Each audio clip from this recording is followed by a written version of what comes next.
They're all lying to you. The media, the companies, other tech YouTubers, all liars. Quad-core CPUs are all you need in the top-of-the-line gaming PC. Spread the news and tell your friends, is what I would be saying if I was just some uninformed commenter trying to convince the masses to listen to my newest theory. Unfortunately, or fortunately, I'm a tech YouTuber who is just very curious about the state of modern PC gaming when it comes to low-end CPUs. And so, in today's video, I'll be taking a look at the last high-end quad-core released from Intel and determining if they are truly dead in modern gaming. Let's get into some testing. The processor we'll be taking a look at today is the i7-7700K from Intel. This 6-year-old CPU was the last i7 to feature a mere 4 hyper-threaded cores that you could overclock. While this CPU has now long been dethroned as the fastest quad-core, at least released from Intel, it still comes in second place in its bracket. I'm going to be skipping productivity benchmarks today. If you're looking for a CPU to do that, I highly recommend at least a 6-core processor like a Ryzen 5 1600 on the budget end, or even like a Ryzen 5 5500. Besides the 7700K, originally released to be the fastest gaming processor. I'll be pairing this CPU with an RTX 3070 from Nvidia. Yeah, it's not the most powerful GPU when compared to the latest releases, but I suspect it's more than enough for the i7. With all that information, let's start off with our first benchmark, CSGO. With the release of CSGO 2 just around the corner, it may not make sense to benchmark this title anymore, but hey, it's all I have at least for now. Unsurprisingly, the i7 7700K destroys this title with its strong single-core performance,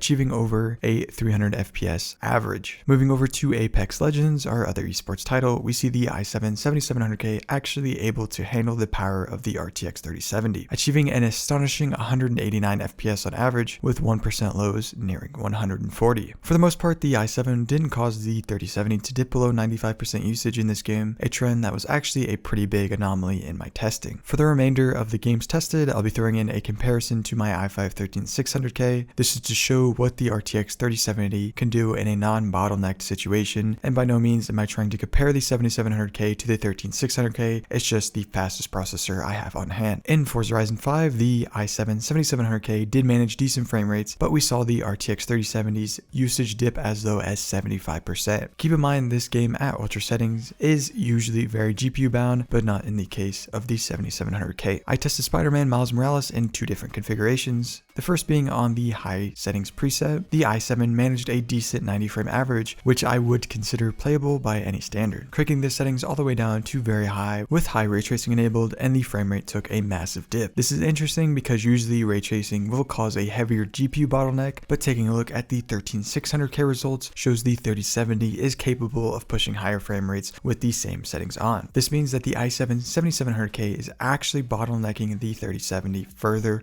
with ray tracing enabled. Very interesting situation to say the least. In Cyberpunk 2077, we saw the worst result from the i7. While the average frame rate may look similar to our control test, taking a look at the 1% lows shows a dramatic decrease in performance, especially in the benchmark when we actually go outside. The usage on the RTX 3070 takes a huge dip. Finally, I tested Red Dead Redemption 2, a Vulkan title. Running at ultra settings 1080p showed the i7 7700K do very well when paired with the 3070. It came close to matching the performance of the 13600K, so I'd say this is a win for the older hardware. So what should you take away from all the data I just presented? Honestly, I would say quad cores are not dead in 2023. While I was spouting random nonsense in the beginning of this video, there is some truth to that statement. While at 1080p, the i7 falls behind when paired with an RTX 3070, I wouldn't suggest buying the 3070 to begin with. If you're gaming on a quad core CPU right now, you're either buying an RX 6600 XT or an RTX 3060 Ti, which I have no doubt pairs better, and if you're gaming at a higher resolution, then that will alleviate the CPU bottleneck even further. If you're looking at actually buying an i7 7700K, I'd stay away from that altogether. Those sell for over $150 on the used market, not to mention the cost of the platform with no upgradability. I'd suggest going with the latest i3 12100F or 13100F if you truly desire a value quad core. As for what I'll do with my i7 7700K, well, it'll make a great antique system for when I feel like reliving my glory days.